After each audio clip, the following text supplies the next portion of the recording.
ya, dengan alasan judi online. Di dalam memberantas ini ya, kita kembali narik ke masalah agama ya. Ingat Molimo nggak? Prostitusi.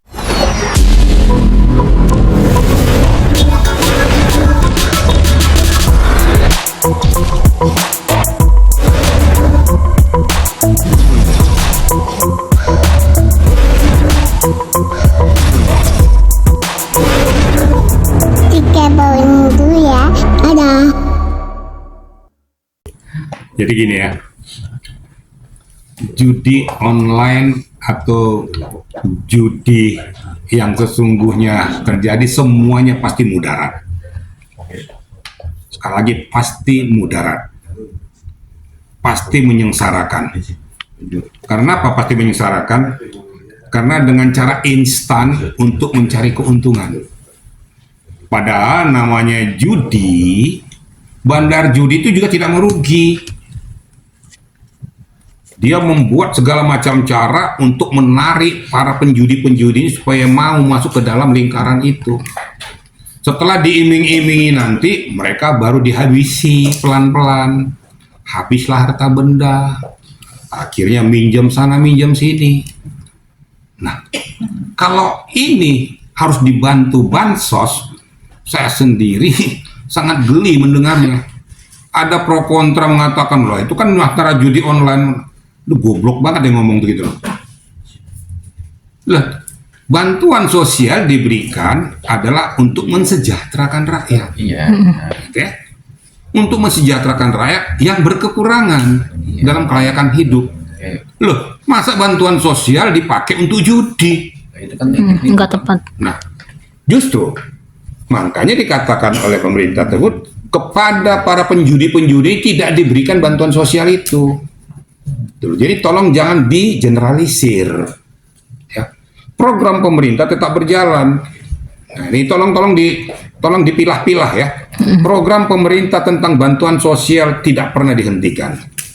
Tetapi kalau para penjudi-penjudi apalagi sudah terlibat dan terbukti, jangan diberikan bantuan sosial. Karena kau tidak pernah mensyukuri hidup. Tidak pernah mensyukuri nikmat Tuhan. Tidak pernah mensyukuri uluran tangan daripada pemerintah.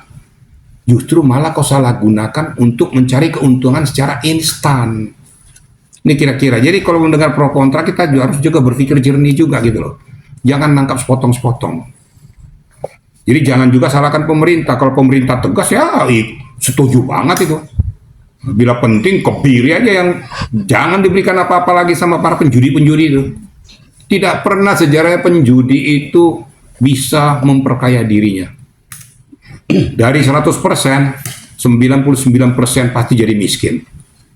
Jangan mau diiming-imingi oleh para bandar-bandar judi. Sama dengan bandar-bandar narkoba, sama aja. Mereka mengimingi, menarik, dikasih dulu untung, setelah itu diperas habis-habisan. Ini kadang-kadang karena kita ya memang ya awam hukum juga, awam tentang situasi, suka mau terpengaruh. Nah ini perlu juga dipublikasikan oleh media supaya jangan mau terpengaruh dengan itu. Udahlah, hidup yang layak aja. Hidup sesuai apa yang diberikan oleh Yang Maha Kuasa. Itu aja mungkin ya. Tapi kan banyak juga yang resah nih Pak, terutama apalagi kemarin itu belum lama kasus yang poluan ngebakar suami polisi karena judol. Sebenarnya bisa nggak sih Pak diberantas, karena dibilangnya sudah diberantas tapi muncul lagi, apalagi judol ini kan pusatnya ada di Kamboja juga kan Pak, dan rata-rata pekerja agennya itu dari Indonesia. Gimana Pak menanggapinya? Ya terima kasih. Jadi tadi sudah saya awali tadi kan judi akan menyengsarakan, salah satu ya akibatnya itu dampak itu membakar suaminya dengan alasan judi online. Di dalam memberantas ini ya, kita kembali narik ke masalah agama ya. Ingat Molimo nggak? Prostitusi, judi sampai lebaran Hongkong pun sulit untuk diberantas. Ya. Itu sudah dituangkan itu, ya. Tetapi harus diberantas, kan gitu. Kenapa sampai tidak diberantas, tidak bisa terberantas? Ada beberapa faktor. Apalagi sekarang ini IT itu sangat betul-betul menyentuh kepada masyarakat bawah yang gampang teriming-imingi. Nah, ini diharapkan peran daripada Kominfo untuk memblokir para akun-akun judi online tersebut.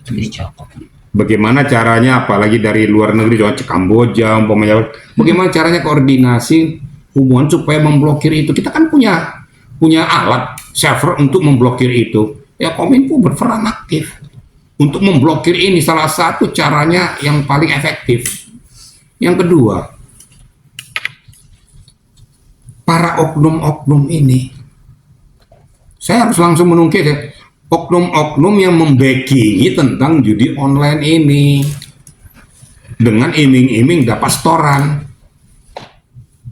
Ini juga harus diberikan sanksi seberat-beratnya apabila ada oknum Polri kah, siapakah, berikan sanksi, pecat bila penting. Gitu. Kenapa? Dia mendapatkan setoran daripada judi ini, tapi orang yang menggunakan itu sengsara. Berarti menari-nari di atas penderitaan orang lain. Kenapa sampai sekarang tuh agak sulit itu? Peran daripada oknum ini juga ada di dalamnya juga. Itu nggak boleh kita tutupi. Ya, ada. Makanya peran pimpinan itu sangat signifikan. Pimpinan kewilayahan di mana kita berada betul-betul menggrip anggotanya, menggrip anak buahnya. Apabila kau terdapat membackingi judi, sanksi hukumnya kau diperiksa langsung, bila penting dipecat. Itu sehingga itu kan putus semua. Tapi jangan pula nanti, nah, Bapak kan dapat juga katanya, ini repot juga kita kan. Dapat bagian. Nah, makanya apa pernah kata Kapolri dulu, ikan tuh busuk dari kepalanya, bukan dari ekornya. Hanya berikan contoh ke bawah ya, kalau seandainya ada para bandar-bandar ataupun penjudi ini datang kepada kita, bila penting sebelum terjadi berantas dulu, periksa dulu orangnya. Jadi saya tidak pernah menutupi karena saya pernah di wilayah juga. Jangan berikan kesempatan kepada mereka untuk melakukan tindakan itu, karena dampaknya sangat berbahaya kepada masyarakat. Apalagi orang-orang yang di bawah garis kemiskinan, diberikan janji-janji muluk-muluk yang akibatnya membuat mereka juga jadi sengsara. Ya terjadilah peristiwa pidana tuh yang membakar suaminya lah, gara-gara judi online itu. Akhirnya gaji juga tidak diberikan, malah ngutang koperasi lagi, karena uangnya pakai judi. Kan gitu kira-kira ya. Pak, kemarin kan juga sempat nih Pusat Data Nasional terkena serangan ransomware. Apakah itu imbas dari Gimana? Kemarin juga sempat Pusat Data Nasional sempat juga terkena serangan ransomware. Hacker.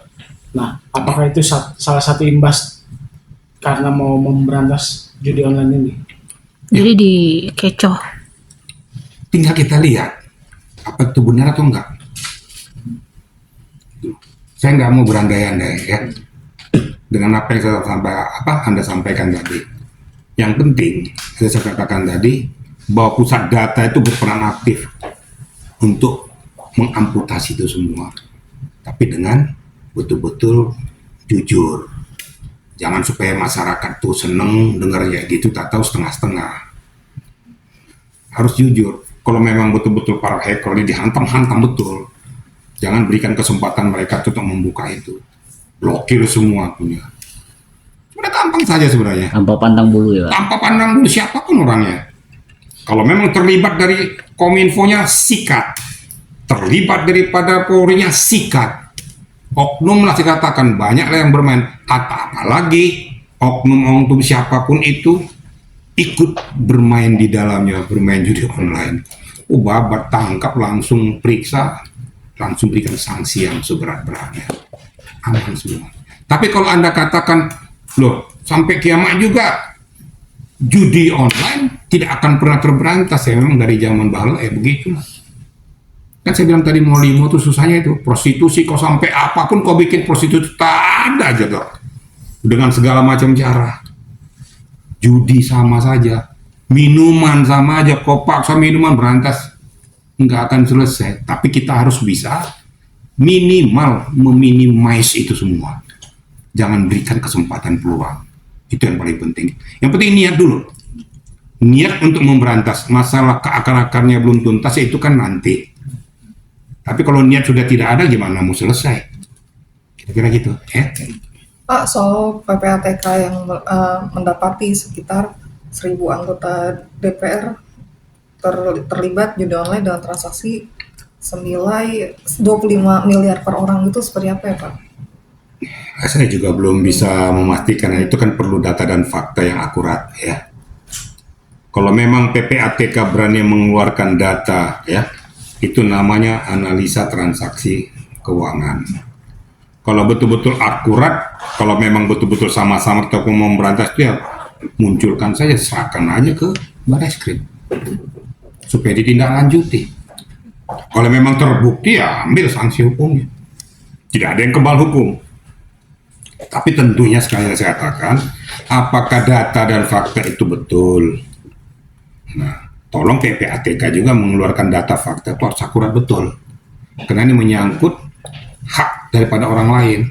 Itu kira-kira gitu, ya.